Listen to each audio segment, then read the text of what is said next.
Welcome back, everybody, to the Renaissance Humanism podcast. I'm your host, Jonathan Riley. In today's episode, I will be discussing the murder of the Russian opposition leader, Alexei Navalny, who died under mysterious circumstances. Alexei Navalny died on the 16th of February 2023 in Siberia, which is a Russian Federation prison camp and former Soviet gulag.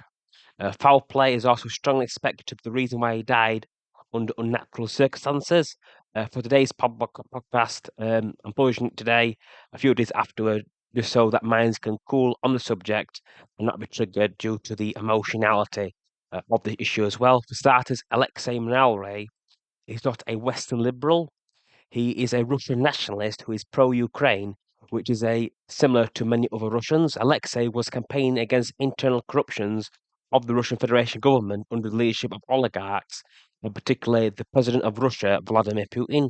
Alexei wanted a stronger Russia able to fulfill Russia's geopolitical security interests, which included restoring the old Soviet Union borders.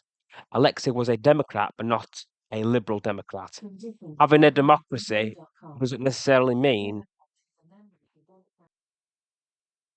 I apologize about that. Alexei was not a Democrat, he was a Russian nationalist, he was pro-Russia. Alexei wanted a stronger Russia able to fulfill its security and geopolitical interest. Alexei was not a liberal Democrat. Having a democracy doesn't necessarily mean that nation will be a liberal democracy. Still, people in the West, particularly in the English-speaking peoples, view democracy as heavily influenced their culture, particularly the culture of the English-speaking people, and that's how they view democracy. Suppose Russia was like India, a democracy.